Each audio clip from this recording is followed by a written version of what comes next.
Assalamualaikum warahmatullahi wabarakatuh. Waalaikumsalam warahmatullahi wabarakatuh. Ya, tadi sudah dibaca ya. Kita baca lagi dengan bacaan Bismillahirrahmanirrahim. Kita Recording in progress.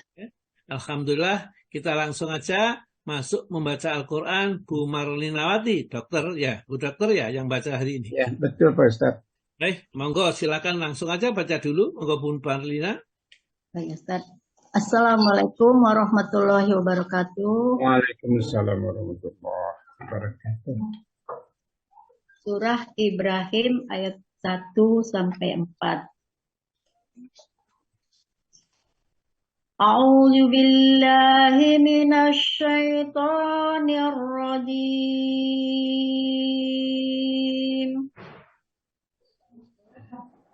Bismillahirrahmanirrahim.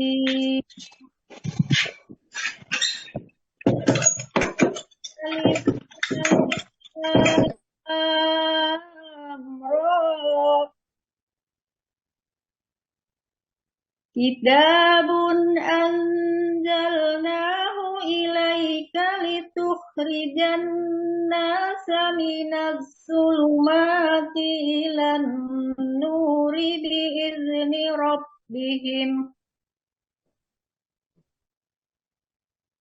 biizni rabbihim ila siratil azizil hamid.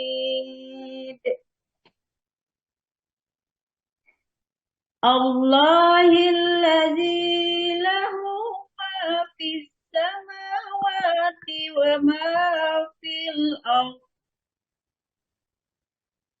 wa wailul lil kafirina min azabin syadid.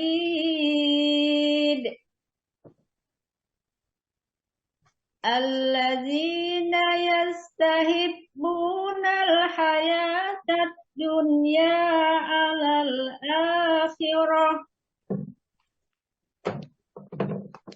wa yasudduna 'an sabilillahi wa yabghunaha iwaja. Ulaika fi dhalalim ba'id. Wa ma arsalna min rasulin illa bilisani qaumihi liyubayyina lahum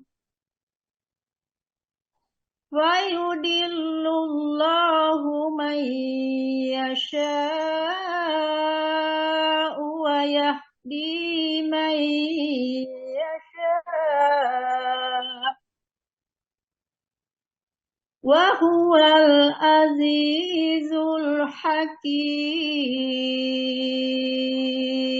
Ya, alhamdulillah. Monggo terjemahannya, masya Allah. Allahul azim. Aku berlindung kepada Allah dari godaan setan yang terkutuk. Dengan nama Allah yang Maha Pengasih lagi Maha Penyayang. Alif Lam Ra.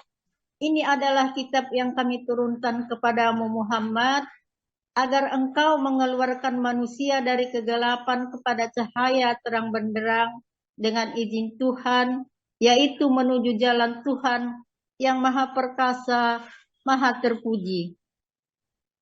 Allah yang memiliki apa yang ada di langit dan apa yang ada di bumi. Celakalah bagi orang yang ingkar kepada Tuhan karena siksaan yang sangat berat, yaitu orang yang lebih menyukai kehidupan dunia daripada kehidupan akhirat dan menghalang-halangi manusia dari jalan Allah dan menginginkan jalan yang bengkok. Mereka itu berada dalam kesesatan yang jauh. Dan kami tidak mengutus seorang rasul pun, melainkan dengan bahasa kaumnya, agar dia dapat memberi penjelasan kepada mereka. Maka Allah menyesatkan siapa yang dia kehendaki, dan memberi petunjuk kepada siapa yang Dia kehendaki.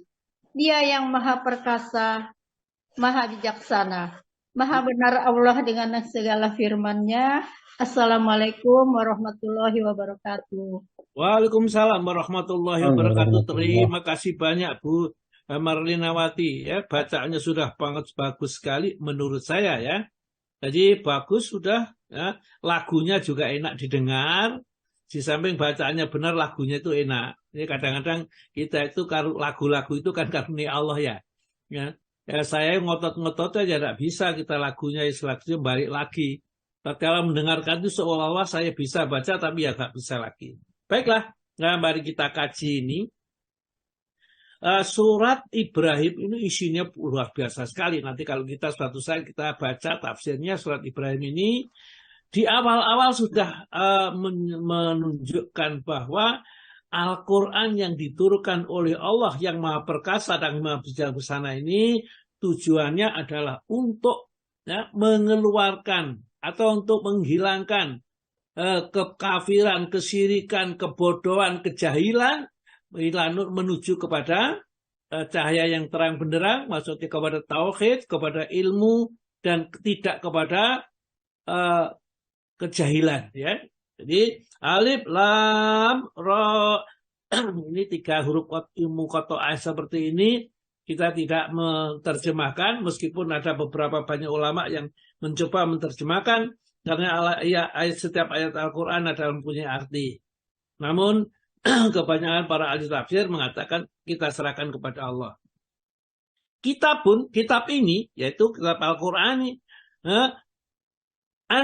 unzila ilaika, diturunkan kepada kamu, wahai Muhammad, yaitu Al-Quran diturunkan kepadamu, tujuannya litukhrijan nasa, untuk mengeluarkan manusia, untuk menghilangkan belenggu manusia, minadz zulumati, dari kebodohan, dari kegelapan, dari kesyirikan, ila nur, kepada ilmu, kepada keimanan, ya, dan kepada kecintaan kita kepada Allah Ta'ala. Asalnya itu syirik, menjadi bertauhid, asalnya jahil, bodoh, menjadi berilmu. Ya.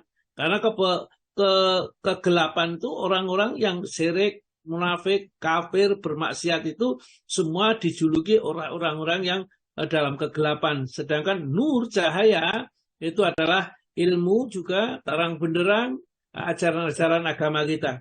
Jadi kalau orang sudah belajar Al-Quran, mestinya tidak lagi bodoh. Ya, karena Al-Quran itu anzalnahu bi ilmi. Ya, aku turunkan Al-Quran itu dengan ilmunya. Diturunkan dengan ilmunya Allah. Jadi kalau kita mempelajari Al-Quran, mencari ilmunya Allah, maka jangan cepat-cepat kita alon-alon saja. Ya, inna alaina jam'ahu wa qur'anahu, akulah yang akan mengumpulkan di dadamu dan menjadikan kamu paham dengan Al-Quran. Summa inna alaina bayanah, aku yang akan memberikan kemampuan kamu untuk membayan, untuk menjelaskan bagaimana Al-Quran itu. Baik. Jadi Al-Quran fungsinya yang jelas adalah untuk membimbing manusia yang masih bodoh, nggak ngerti Allah, nggak ngerti Tuhannya, kesyirikan, menuju kepada ketauhidan kepada Allah. Ya, biasanya melarung sesaji. Ini ternyata kalau dijelaskan nggak ngerti dia maksudnya. Untuk apa? Bersyukur kepada pencipta, pemberi rezeki. Caranya salah. Nah, akhirnya apa? Bersyukurnya kepada Nyi Loro Kidul, kepada apa? Penunggu sungai, ada apa yang lain. Akhirnya jadilah kesyirikan. Nah, Al-Quran inilah yang akan menjelaskan. Ya, nur. Biizni Rabbihim, dengan izin Rabbnya, dengan takdirnya, orang yang belajar Al-Quran akan menjadi orang yang berilmu. Ila siratil azizil hamid, menuju kepada jalan Allah yang maha perkasa dan maha terpuji. Tentunya kalau jalannya Allah yang kita ikuti, pasti jalan itu jalan yang benar. Ya. Allahilladzi, dialah Allah zat yang ya lahu ma fis samawati, miliknya apa saja yang di langit. Jadi apa saja yang di langit itu ciptaannya dan miliknya. Maka dari itu dikelola oleh Allah sendirian, menciptakan sendirian, kemudian Allah Ta'ala kelola sendirian, dan Allah tidak merasa ngantuk atau tidak merasa tidur, tidak pernah capek ya, wala ya'udu hifdzuhuma wa huwal aliyyul azim. ya, dalam memelihara keduanya langit dan bumi, tidak pernah ngantuk, tidak pernah capek. Ya, itu Allah Subhanahu wa taala, ya. Wa ma fil ard, ya, wailun dan celakalah, ya, lil kafirina, bagi orang-orang yang mengingkari kebesaran keagungan Allah, tidak mau menerima Al-Qur'an yang diturunkan oleh Allah lewat Rasulnya. Itu orang-orang kafir, ya. Dan Allah Ta'ala sudah ngecap di sini, celakalah bagi orang-orang kafir. Siapa mereka? Namanya tidak disebutkan. Pokoknya semua yang kafir kepada Al-Quran yang diturunkan oleh Allah, Nabi yang diutusnya, itu namanya kafir, itu celaka pasti, ya. Kenapa? Karena akan mendapat siksa min azabi syadid, jadi siksa yang sangat keras dan sangat pedih, ya. Siksa dari Allah. Ini diingatkan kita masih hidup. Jadi jangan sampai kita nanti menyesal setelah kita mati. Karena tidak ada gunanya penyesalan itu, ya. Ya laitani kuntu turaba. Alangkah baiknya kalau saya jadi tanah saja. Saking menyesalnya, kenapa dulu tidak mau beriman kepada Allah Subhanahu wa taala, ya. Siapa orang yang disebut orang kafir di dalam ayat ini, ya? Ayat ini kadang-kadang Al-Qur'an itu memang apa? Terjemahan tafsirnya itu langsung, ya. Ini dari ayat di atas ditafsirkan ya di bawahnya. Siapa yang disebut oleh Allah Ta'ala yang celaka itu, ya, orang kafir celaka itu, yaitu alladzina, orang-orang yang yastakhibunal hayatad dunya, ya, orang yang lebih mencintai kehidupan dunia. Hidupnya itu hanya untuk mencari dunia, mengumpul-ngumpulkan, dan tidak pernah dipikirkan untuk keluar zakatnya. Ya, kata Pak Azwar, nggak dikumpul gitu. Ya, takutlah kalau kamu hanya mengumpulkan harta, tidak dikeluarkan zakatnya, karena barang yang kita kumpulkan, emas dan perak itu nanti akan dipanaskan di api neraka jahanam, kemudian ditempelkan di dalam keningnya, ya, kemudian punggungnya dan lambungnya. Sambil dikatakan, inilah harta yang kamu kumpul-kumpulkan dulu tatkala di dunia. Jadi alladzina yastakhibunal hayatad dunya alal akhirah, daripada kehidupan akhirat. Tidak dipikir, yang penting wis sugih, duitku akeh, ya, tidak mau peduli dengan orang lain. Kemudian Allah menjelaskan ini, wasasuduna, dan mereka itu berusaha keras, ya, menghalangi manusia ansabilillah, dari jalan Allah, ya. Ada orang mau ada pengajian dilarang. Mungkin di negara kita itu enak, bebas. Dan di negara lain itu kadang-kadang dulu Turki itu adzan saja tidak boleh pakai adzan yang diajarkan Nabi. Adzannya bahasa Turki sendiri, ya. Nah ini, ya, memang jenis-jenis orang kafir yang menghalang-halangi di jalan Allah itu banyak, ya. Tidak boleh ikut kajian, tidak boleh menerangkan, ya, hadis, tidak boleh hadis-hadis sahih itu tidak boleh diterangkan. Dulu di zaman Belanda itu, ya, ada di Ampel itu seorang ulama yang sering menerangkan Al-Quran, itu didatangi oleh Belanda, boleh menerangkan Al-Quran, kalau menerangkan fikih-fikih saja, jangan Al-Quran. Kenapa? Al-Quran ini nanti bersatu, gampang disatukan dengan Al-Quran. Kalau fikih itu berpecah belah. Karena pahamnya macam-macam, akhirnya merasa dirinya paling benar. Nah ini akhirnya gampang, ya, si Belanda itu menguasai bangsa kita. Tapi kalau bertauhid, belajar Al-Quran, mengerti Al-Quran, nggak gampang digelincirkan dan tidak akan takut kepada siapapun kecuali kepada Allah. Karena didikan Al-Quran ya memang seperti itu, ya. Maka disebutkan pada ayat ini, wa yasudduna an sabilillahi wa yabghunaha iwaja, dan mengharapkan jalan itu bengkok, tidak lagi menuju kepada tauhid, kepada Allah, ya, kepada yang mengurus dunia, urusan yang tidak diperintahkan dalam agama itu dibahas mendetail, ya. Kalau urusan-urusan yang penting tidak dibahas. Itu jalan yang bengkok. Ulaika, mereka itulah fi dhalalim ba'id, orang yang dalam kesesatan yang sangat jauh sekali. Sudah diajak kafir, menghalang-halangi orang lain yang akan menempuh jalan yang lurus. Jadi besok di akhirat itu, siksanya di neraka itu, ada orang yang menghalang-halangi, itu siksa berlipat-lipat, ya, dibanding dengan yang dihalang-halangi.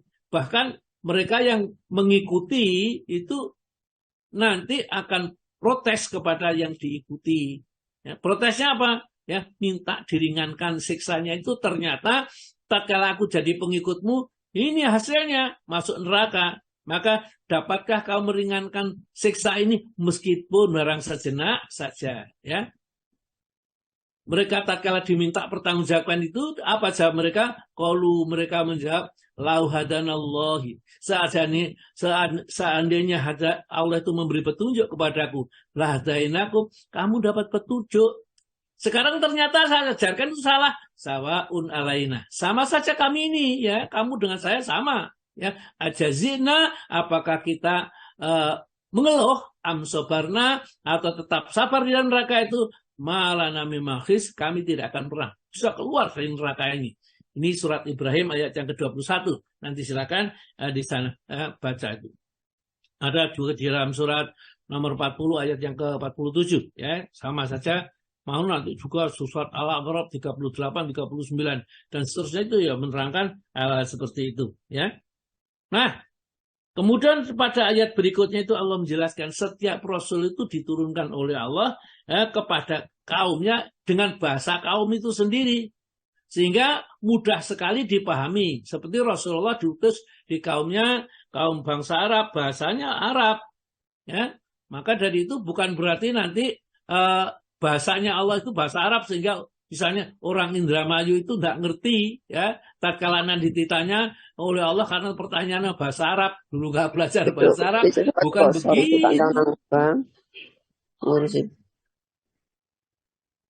Ya, bukan begitu. Tapi besok semua dijadikan mengerti apa yang ditanyakan kepada mereka itu ngerti.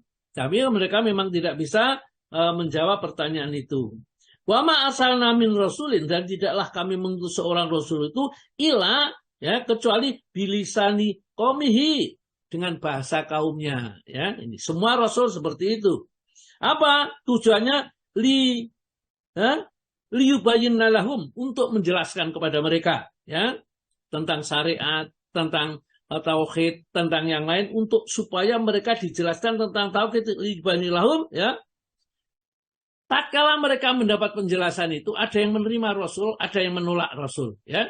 Maka Allah Ta'ala berfirman di ujungnya itu, fayudhirullahu, maka Allah menyesatkan mayyasha, siapa yang dikehendaki, wayahdi, dan dia akan memberi petunjuk mayyasha, siapa yang dikehendaki. Artinya mereka yang menolak ajaran Rasul pasti tersesat, dan yang mau menerima dan petunjuk yang dari Rasul pasti mendapat petunjuk. Itu maksudnya ayat ini. Wawal azizul hakim, dialah maha perkasa dan maha bijaksana. Jadi sebenarnya jadi kafir, jadi mukmin itu pilihan. Jadi kalau kita sampai jadi orang kafir, itu memang pilihan kita ingin jadi orang kafir. Jadi bukan dikafir-kafirkan, mau belajar kemudian kafir karena takdirmu kafir, bukan begitu. Ya, inilah supaya kita tahu bahwa di dunia jadi mau jadi kafir dan mukmin itu pilihan kita sendiri.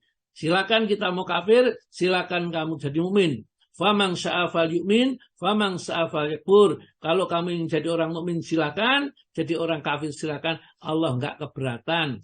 Dua-duanya sudah ada tempatnya. Orang mukmin di surga, orang kafir di neraka, ya. Kalau sudah di neraka, ya, dimasukkan ke dalamnya. Ulama natijat juluduhum, setiap kali kulit mereka mengelupas, badalnahum juludan ghairaha, maka kulit itu diganti kulit yang baru, liyadzuqu azab, supaya bisa merasakan betapa pedihnya siksa yang diberikan oleh Allah.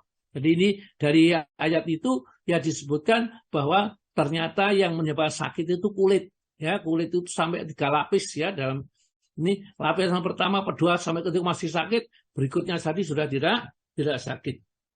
Baiklah, ya, ini sedikit Al-Quran. Jadi senantiasa kita baca entah 1 atau 2 ayat, kita baca. Maka sekarang kita lanjutkan kepada fikih sunnah Sayyid Sabiq. Ya. Nah, ini biasanya, Pak Tama punya nggak bukunya jilid 2? Halo, Pak Tomo? Ada, Ustaz. Ada, Sholat zuhur ya, Ustaz? Ya, sholat Halo, zuhur. ya? Sholat zuhur ya? Ya, sholat zuhur sebentar, ya. Saya terangkan dulu sebelumnya. Saya sudah menerangkan kemarin itu di kitab sebelumnya ini tentang satu, ya. Ada sholat sunnah itu, ada sholat sunnah mutlak, ada sholat sunnah yang namanya muqayyad. Sholat mutlak itu adalah kita sholat sunnah, ya, pokoknya sholat. Berapa? 3 rakaat salam, 2 rakaat salam, 5 rakaat salam, ya. itu semuanya ya. Jadi setiap itu boleh saja kita namanya sholat mutlak ya. Jadi kalau pokoknya jangan satu rakaat salam ya, selainnya itu 2, 3 dan seterusnya. Kemudian ada sholat sunnah muqayyad. Sholat muqayyad itu sholat sunnah yang ada kaitannya keterkaitan dengan sesuatu, baik waktu maupun keadaan. Misalnya tentang ya sholat rawatib yang akan kita bicarakan ini. Nah, sholat rawatib itu muqayyad karena mengikuti sholat fardu. Jadi sholat rawatib itu adalah sholat sunnah yang mengikuti sholat fardu. Dikerjakan karena dia baru saja mengerjakan sholat fardu atau sebelum mengerjakan sholat fardu. Namanya sholat muqayyad. Ya, ada syaratnya. Tidak boleh kita mengerjakan tanpa ada sebab itu. Itu namanya muqayyad. Demikian juga sholat malam, sholat duha, ya. Tetapi kalau kita umpamanya masuk ke masjid, kemudian hari Jumat sambil menunggu khatib itu kita sholat 2 rakaat salam, 2 rakaat salam itu sholat mutlak atau sholat idhar itu boleh saja kita kerjakan. Ya, baik kita lanjut. Monggo Pak Tomo dibaca sunat duhur. Sholat sunnah duhur. Dalam sholat sunnah duhur itu banyak keterangan mengenai rakaatnya. Ada yang mengatakan 4, 6, atau 8. Jelasnya demikian. Jadi sholat sunnah duhur, ini rawatibnya itu dalam hadis-hadis yang dipaparkan, yang diriwayatkan oleh ulama-ulama ahli hadis itu, ternyata sholat duhur itu sunnahnya ada 4 rakaat, ada yang 6 rakaat, ada yang 8 rakaat. Kemarin kita sudah bahas tentang keutamaan sunat fajar. Itu luar biasa sekali. Maka kalau kita sudah mengerti, jangan ditinggalkan. Kita kerjakan itu namanya mengamalkan ilmu yang sudah diketahui. Ya. Jadi sunat rawatib yang nanti sudah diterangkan itu setelah mengerti, jangan berhenti kepada mengerti saja. Diamalkan. Percuma saja kita mengerti, tapi kita tidak mengamalkan. Maka itu namanya ilmu yang tidak bermanfaat. Dan bahayanya luar biasa ilmu yang tidak bermanfaat itu. Monggo Pak, yang meriwayatkan yang meriwayatkan 4 rakaat. Dari Ibnu Umar katanya, saya ingat dari perbuatan Nabi Shallallahu Alaihi Wasallam ada 10 rakaat sunnah rawatib, yakni 2 rakaat sebelum zuhur, 2 rakaat sesudahnya, 2 rakaat sesudah maghrib di rumahnya, 2 rakaat sesudah isya di rumahnya pula, dan 2 rakaat sebelum subuh. Hadis riwayat Imam Bukhari. Ya, jadi ini yang dari Ibnu Umar, ya. Jadi Ibnu Umar itu adalah putranya Umar bin Khattab. Ini senantiasa ingin mengetahui bagaimana apa yang dikerjakan oleh Nabi, sehingga sampai kalau dia Rasulullah berkendaraan kemudian pada suatu tempat itu muter kendaraannya, maka dia bisa menirukan. Saking dia ingin mencontoh Nabi setepat mungkin gitu, ya. Nah, ini dari Ibnu Umar katanya, ini ngomong di Ibnu Umar ini, hafidtu, ya, aku hafal, aku ingat minan Nabi Shallallahu Alaihi Wasallam, ini dari bersumber dari Muhammad Shallallahu Alaihi Wasallam, asra rakaatin, ya, ada 10 rakaat, ya, yang dikerjakan sholat rawatib itu Nabi kita mengerjakan sehari semalam, itu mulai duhur sampai duhur lagi. Ya, itu adalah 10 rakaat maksudnya itu. Ya. Rakaat ini qabla duhri, ada 2 rakaat sebelum duhur. Ya. Wa rakaat ini ba'da 2 rakaat lagi setelahnya. Ya. Kemudian wa rakaat ini ba'da maghribi, ya, dan 2 rakaat setelah maghrib fi baitihi, di rumahnya. Jadi kalau sholat Nabi kita di rumahnya. Wa rakaat ini dan 2 rakaat lagi ba'dal isya'i fi baitihi, juga 2 rakaat setelah sholat isya di rumahnya. Jadi yang riwayat dari Ibnu Umar itu sholat ba'da maghrib dan ba'da isya itu di rumahnya. Wa raka'ataini qabla sholati subhi, dan 2 rakaat sebelum sholat subuh tidak disebutkan apakah dia di rumah atau di masjid di hadis ini. Karena di dalam hadis itu banyak yang meriwayatkan sehingga nanti disimpulkan setiap sahabat itu meriwayatkan sesuai dengan yang dilihatnya. Ya. Tapi ini bukan sabda Nabi, itu riwayat dari sahabat. yang melihat bahwa Nabi itu sholat rawatibnya 10 rakaat. Ya. Di antaranya tadi yang ba'da ba'da maghrib dan ba'da isya itu dikerjakan di rumah. Lainnya tidak disebutkan apakah di rumah atau di masjid. Tetapi karena ada hadis yang lain menjelaskan sebaik-baik sholat itu dikerjakan di rumah kecuali sholat fardu. Sehingga kalau kita mau sholat sunnah itu sebaik-baiknya di rumah. Itu bukan berarti sholat di masjid tidak sah. Tapi kalau ingin terbaik adalah sholat di rumah. Karena sholat-sholat sunnah yang dikerjakan di rumah akan terbebas dari riya, ya, riya, sum'ah, ya, ujub, ya itu ya, riya itu pengen dilihat orang, amalnya banyak, ya, sum'ah ingin terkenal didengar, ya supaya viral, ya, ujub mengagumi dirinya banyak setelah berbuat baik. Itu yang pertama yang dari Abdullah, ya, dari Umar, dari siapa itu? Ibnu Umar, ya, putranya Umar bin Khattab. Monggo hadis berikutnya Pak, kedua.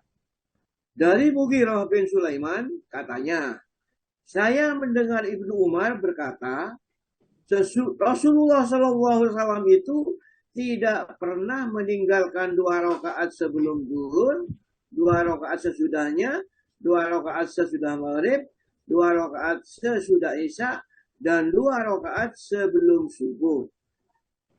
Hadis riwayat Imam Ahmad.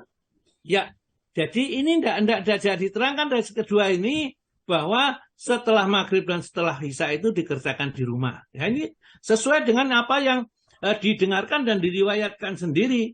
Ini bukan berarti bertentangan antara dua hadis ini yang diketahui Ibnu Umar itu di masjid. Sedang ini tidak mengetahui, berita saja dari orang lain bahwa Rasulullah mengerjakan 10 rakaat. Nah 10 rakaat itu yang pertama 2 rakaat sebelum zuhur, 2 rakaat setelah isya, 2 rakaat setelah maghrib, 2 rakaat setelah isya, ya. Tadi 2 rakaat sebelum subuh. Jadi 2 rakaat setelah zuhur, 2 rakaat sesudahnya, 2 rakaat setelah maghrib, 2 rakaat setelah isya, dan 2 rakaat sebelum subuh. Tidak diterangkan bahwa itu dikerjakan di rumah. Tapi kalau kembali mengacu kepada hadis itu sebaik-baiknya sholat adalah di rumah kecuali sholat fardu, maka semua sholat yang paling utama dikerjakan di rumah. Nah, tapi kalau kita khawatir daripada nanti ketinggalan takbirnya imam, atau mungkin kalau kita kerjakan sholat itu di masjid ketinggalan sampai masbuk, ya maka dikerjakan di masjid karena yang fardu itu lebih diutamakan. Yang kedua, monggo Pak. 2. Yang meriwayatkan 6 rakaat. Dari Abdullah bin Syaqiq katanya, saya bertanya kepada Aisyah perihal sholat Rasulullah SAW.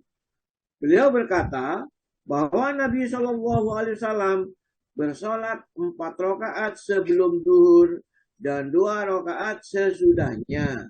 Ya, jadi di penglihatan Siti Aisyah, kalau tadi hanya diterangkan bahwa sholatnya itu 2 rakaat ya sebelum zuhur, 1 rakaat sebelum zuhur, 1 rakaat sesudahnya. Ini Siti Aisyah tahu karena dia yang mengamati bagaimana Rasulullah sholat rawatib ini, ya.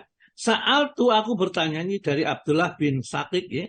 Sa'altu, aku bertanya Aisyah kepada Siti Aisyah an sholat Rasulullah SAW, tentang sholat rawatibnya Rasulullah Muhammad SAW, ya. Sholat, maka dia menjelaskan Siti Aisyah ini karena yusolli qoblal zuhri arba'an. Adalah Rasulullah itu kalau sholat sebelum zuhur 4 rakaat, wasnataini, dan 2 rakaat ba'da setelah sholat zuhur itu. Jadi begitu, ya. Menurut yang diriwayatkan oleh Siti Aisyah. Apa bertentangan dengan apa yang diriwayatkan oleh Ibnu Umar? Tidak, ya. Dengan sakit juga tidak. Karena inilah yang dilihat Siti Aisyah dan tadi yang dilihat oleh sahabat Ibnu Umar, ya. Atau bukan bisa jadi sekali waktu mengerjakan 4 rakaat, sekali waktu mengerjakan 2 rakaat. Itu kadang-kadang pemahaman hadis seperti itu. Jadi tidak bertentangan. Terus Pak. Dari Ummu Habibah binti Abu Sufyan bahwa Nabi SAW bersabda, barang siapa bersolat dalam sehari-harinya 12 rakaat, maka dibangunlah untuknya sebuah rumah di surga, yaitu 4 rakaat sebelum zuhur, 2 rakaat sesudahnya, 2 rakaat sesudah maghrib, 2 rakaat sesudah isya, dan 2 rakaat sebelum sholat fajar. Ya, jadi itu yang diriwayatkan oleh Ummu Habibah ya binti Abu Sufyan. Ummu Habibah itu istri Nabi. Jadi setelah Abu Sufyan itu masuk Islam ya, putrinya itu dinikah oleh Nabi ya.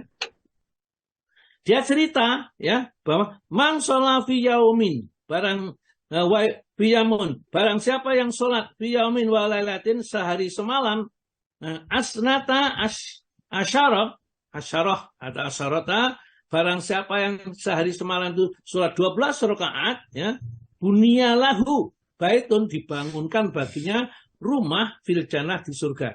Jadi 12 rakaat itu bukan sia-sia.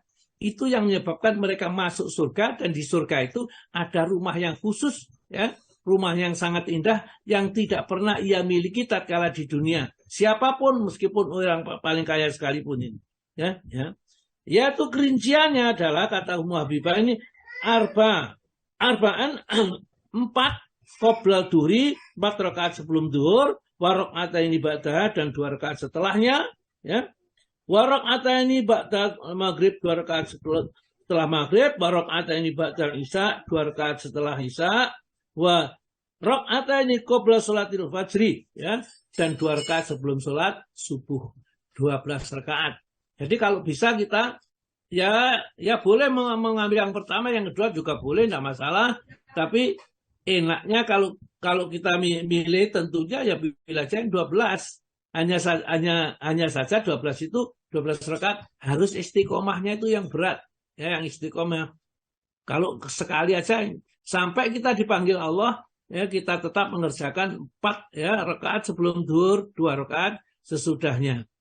Meskipun kita dalam kondisi apapun kita ini, kecuali musafir dan kita sedang sakit. Karena orang musafir dan orang yang sakit itu akan ditulis amalan-amalan seperti apa biasanya mereka mengamalkan. Itu keuntungannya. Monggo teruskan Pak Tomo. 3. Yang meriwayatkan 8 rakaat.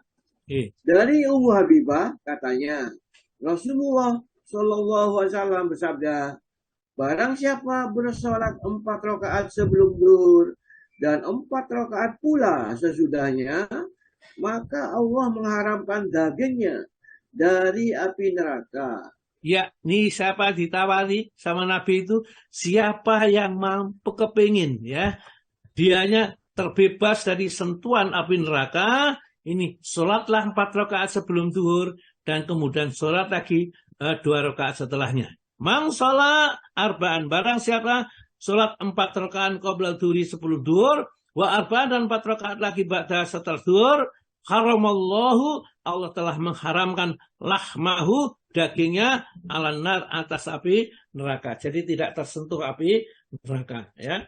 Kelihatannya memang ringan, tapi istiqomahnya ya itu yang kadang-kadang berat. Nah ini kita punya ilmu. Paling tidak kalau kita mengerjakan itu ada suatu keyakinan yang kita berharap kepada Allah tentang janji-janji yang dijanjikan Allah. Allah tidak pernah menyalahi janjinya. 4 rakaat sebelumnya tentunya kalau sholat itu jangan ya banter-banteran gitu. Sehingga kita seakan-akan perlombaan ya. Jadi kita rasakan sholat itu sehingga terasa betul. Monggo Pak teruskan. 4. Keutamaan 4 rakaat sebelum zuhur. Dari Abu Ayyub Al-Ansari bahwa ia bersolat 4 rakaat sebelum zuhur. Kemudian sewaktu dia ditanya, mengapa Anda selalu mengerjakan salat sunnah ini? Ia menjawab, saya melihat Rasulullah Shallallahu Alaihi Wasallam selalu mengerjakannya. Lalu saya pun bertanya seperti itu, dan beliau menjawab, sesungguhnya ada suatu saat di mana semua pintu langit dibuka. Maka saya ingin sekali bahwa dalam saat itu ada suatu amal kebaikanku yang naik ke sana. Ya, yang diterima oleh Allah Ta'ala itu alasan kenapa Nabi senantiasa mengerjakan 4 rakaat ya sebelum zuhur ya. Dikerjakan terus-menerus ya. Inaha karena saatun ada satu saat tuftahu yang dibukakan fiha bersama di dalamnya itu pintu-pintu langit untuk menerima amal hambanya itu. Fa ahbabtu, maka aku senang ayal tafi'a, ya, akan diangkat, ya, li untukku fiha di dalamnya amalun, satu amal solihun yang soleh. Jadi saya kepingin ada amal soleh yang naik diterima oleh Allah, ya, paling tidak di waktu sholat 4 rakaat di waktu duhur. Sholat itu kalau amal seorang hamba diterima oleh Allah, itu berarti orang itu sudah dianggap menjadi orang yang bertakwa kepada Allah. Jadi kalau kita sholat itu seandainya kita sholat malam misalnya 11 rakaat atau yang 13 rakaat, ada kita yakin 2 rakaat saja diterima oleh Allah, maka kita sudah tidak perlu khawatir lagi bahwa kita akan selamatnya, selamat dari ancaman yang mengerikan itu besok di akhirat. Diterima saja 2 rakaat. Maka dari itu kalau kita sholat misalnya 4 rakaat itu atau 11 rakaat bukan berarti apa, tapi mohon kepada Allah ada amalan yang diterima minimal 2 rakaat. Al-Ghifri kalau 11 rakaat diterima semuanya oleh Allah Ta'ala. Karena kita beramal itu harus ikhlas semata-mata karena Allah. Terus hadis berikutnya. Dari Aisyah katanya, Rasulullah SAW tidak meninggalkan 4 rakaat sebelum duhur dan 2 rakaat sebelum fajar, walau dalam keadaan bagaimanapun. Waduh, ya, ini kalau sudah seperti ini berarti ini utama sekali. Rasulullah saja tidak pernah meninggalkan, ya, 2 rakaat sebelum 4 rakaat sebelum duhur dan 2 rakaat sebelum sholat subuh atau sholat fajar. Ini menunjukkan keutamaan luar biasa Nabi yang sudah dijamin masuk surga, dijamin semua dosanya diampuni, masih mengerjakan begitu rajinnya 4 rakaat sebelum duhur dan 2 rakaat sebelum sholat fajar. Saking utamanya. Kalau kita sudah seperti ini kok masih meninggalkan, ya namanya ilmunya tidak berguna yang kita pelajari. Terus Pak.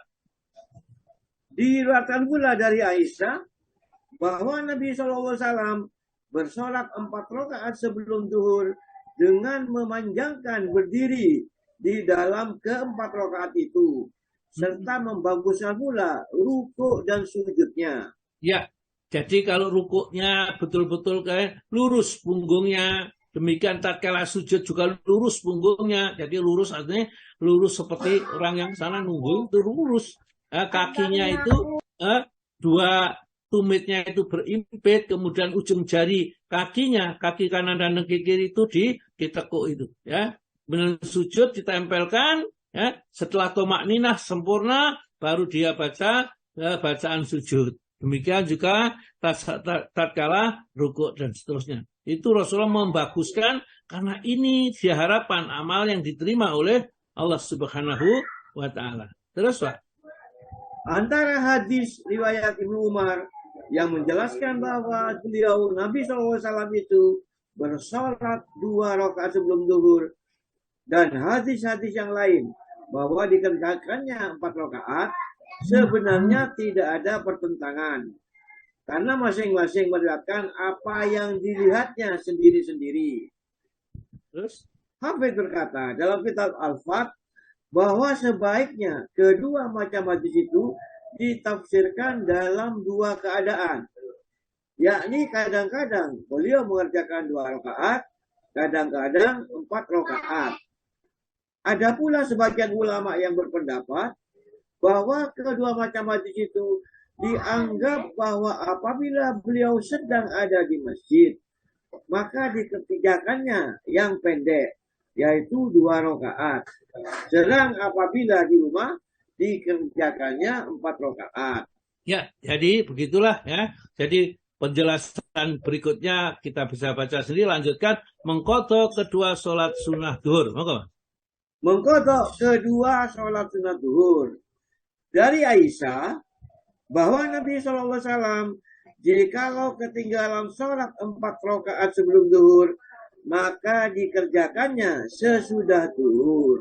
Ya. Ini penting ya, kalau kita sudah membiasakan ya untuk disiplin sekolah sholat ba'diyah atau qobliyah dan ba'diyah ini, maka sebaiknya kalau kita suatu saat masuk masjid, di situ sudah qamat misalnya, ya maka kita langsung aja ikut berjamaah. Nah, kita belum sholat qoblal duhur dikerjakan setelah sunat ba'da duhur, sunat lagi 2 rakaat jadi 4 rakaat.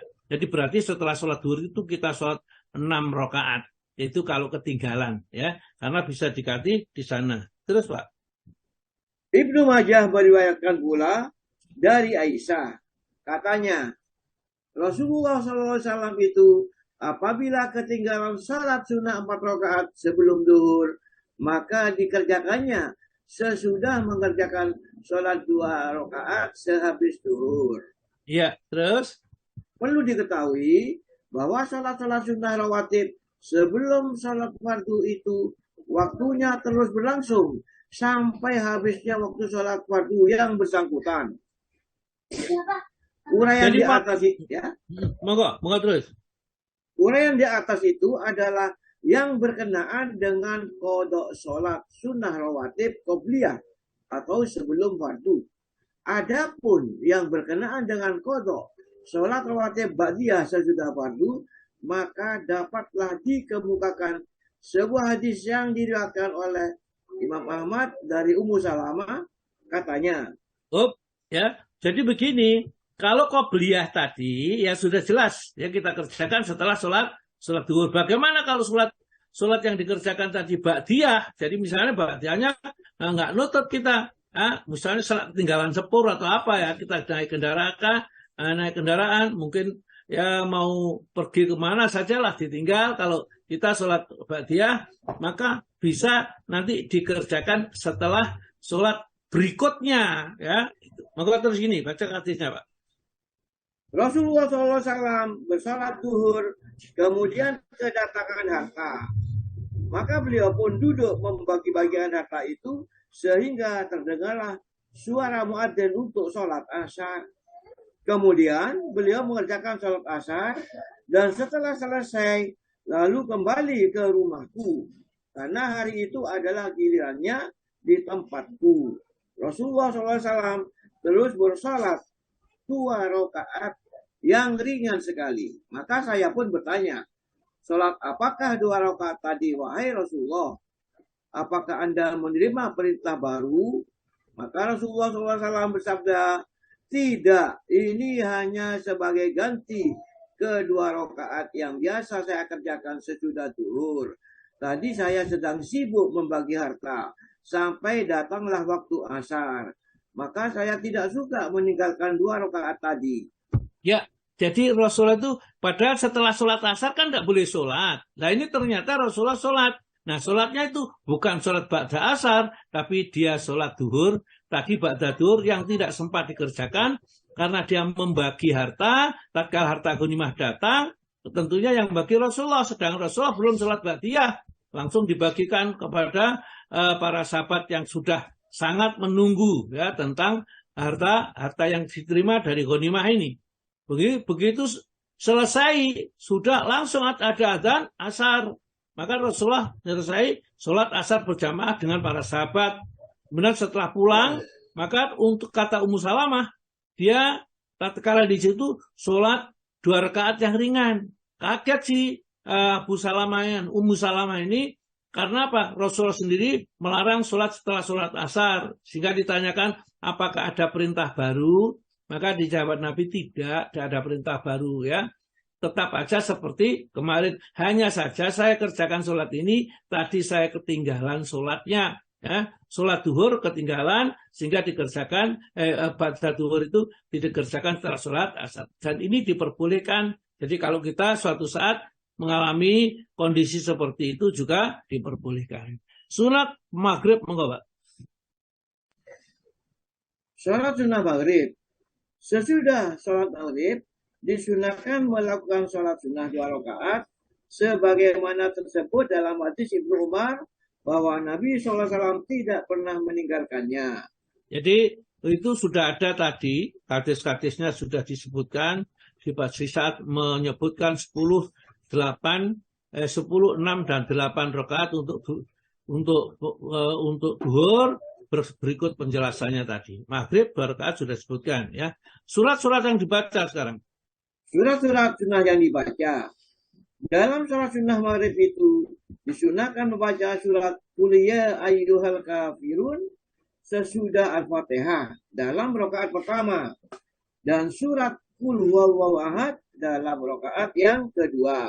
Ya, jadi ternyata hampir semua surat sunnah, baik sunnah fajar, sunnah qobliyah, ba'diyah, itu yang dibaca diutamakan adalah Qul ya ayyuhal kafirun di rakaat pertama, rakaat kedua adalah Qul huwallahu ahad ya, atau surat kelas ini.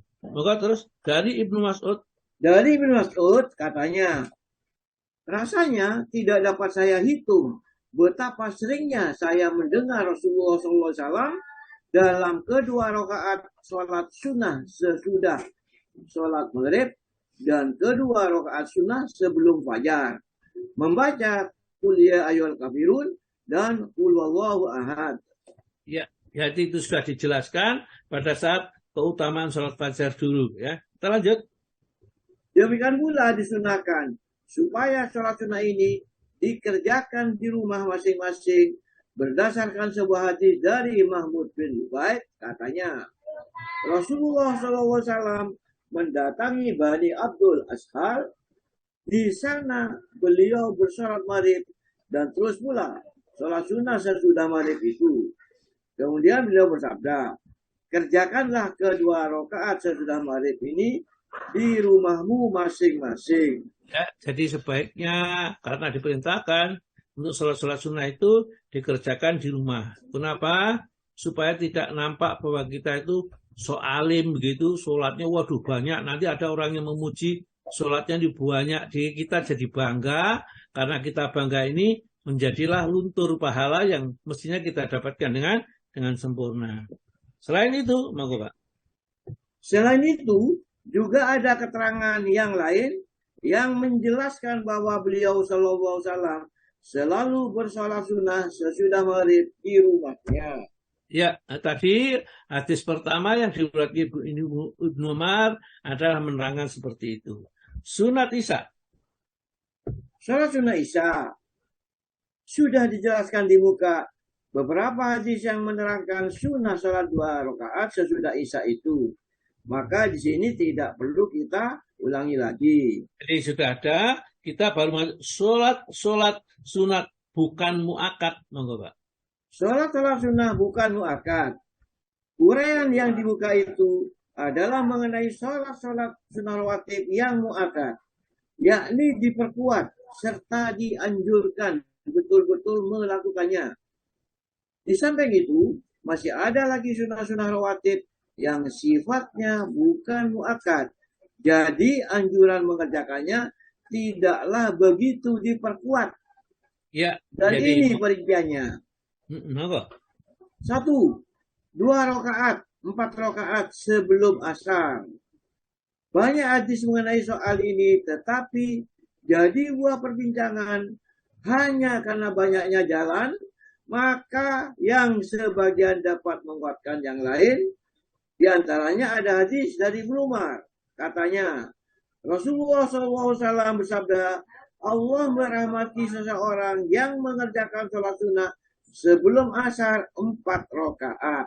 Jadi ada sholat sunnah 4 rakaat sebelum asar. Hanya saja di sini disebutkan banyak ulama-ulama fikih atau ahli hadis itu yang mempermasalahkan tentang kekuatan hadis yang tersebut. Karena hadis-hadis itu tidak luput dari celah. Jadi hadisnya sehingga jatuh kepada dhaif hadis itu. Jadi tidak sahih. Jadi 4 rakaat sebelum asar itu tidak sahih.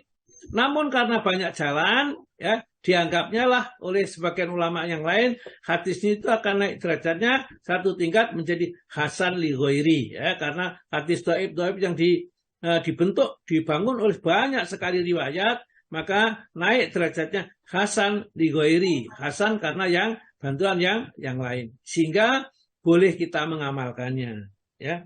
Seperti sholat 4 rakaat sebelum asar, maka Allah akan senantiasa memberi rahmat kepada orang yang sholat 4 rakaat sebelum asar. Nah, hadisnya itu sebenarnya hadis yang tidak sahih, tetapi oleh karena mungkin riwayatnya banyak, jalurnya akan dijadikan itu sebagai landasan, boleh diamalkan. Terus Pak. Oleh Imam Tirmidzi dianggap sebagai hadis hasan. Juga diriwayatkan oleh Ibnu Hibban dan dianggapnya sebagai hadis sahih. Demikian pula oleh Ibnu Khuzaimah. Jadi bukan Bukhari Muslim yang memberikan label itu Hasan dan seterusnya. Karena di sini adalah ulama-ulama seperti Ibnu Hibban, ya, kemudian Ibnu Khuzaimah dan lain-lainnya di sini, kalau mensokikan itu belum tentu diterima oleh ulama hadis yang lain bahwa hadis itu sahih, gitu, ya. Inilah belajar ilmu hadis tentang begitu modelnya. Terus, Pak. Hadis yang lain ialah menerangkan bahwa Nabi SAW mengerjakan sholat sunnah sebelum asar 4 rakaat. Pada tiap-tiap dua rakaat, beliau membaca salam untuk malaikat muqarrabin, para nabi, dan semua yang mengikutinya dari kaum muslimin dan muslimat. Hadis riwayat An-Nasa'i, Ibnu Majah, Tirmidzi. Yang menganggapnya sebagai hadis yang hasan. Jadi dianggap saja hasan, ya. Tapi sebelum asar itu hadisnya semuanya sebenarnya adalah dhaif, tapi karena banyak yang meriwayatkan jadinya hasan.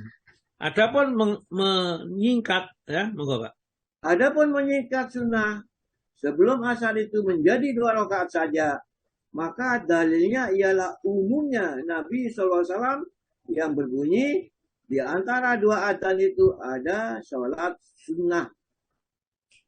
Ya, jadi karena ada hadis, ada sholat sunnah, jadi sholat sunnah itu semuanya qobliyah itu selalu ada, ya, selalu ada, tidak ada meskipun kita di Madinah atau di Mekah 2 rakaat sebelumnya itu selalu ada. Jadi tidak ada kalau sholat setelah asar itu, kalau di Madinah tidak ada, kalau di Mekah tidak masalah, di Masjidil Haram itu tidak ada sholat yang makruh, ya, boleh sholat kapan saja, karena di sana adalah ada orang yang tawaf setelah sholat asar tawaf. Nanti selesai tawaf kan sholat, ya, 2 rakaat. Maka untuk di Masjidil Haram itu tidak ada larangan untuk sholat seperti di masjid-masjid yang lain.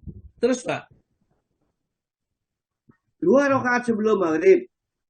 Imam Bukhari meriwayatkan dari Abdullah bin Mughaffal bahwa Nabi SAW bersabda, bersolatlah sebelum maghrib, bersolatlah sebelum maghrib.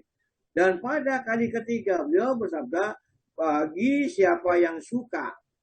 Beliau bersabda demikian karena khawatir kalau akan dianggap menjadi sunnah muakkad oleh orang-orang.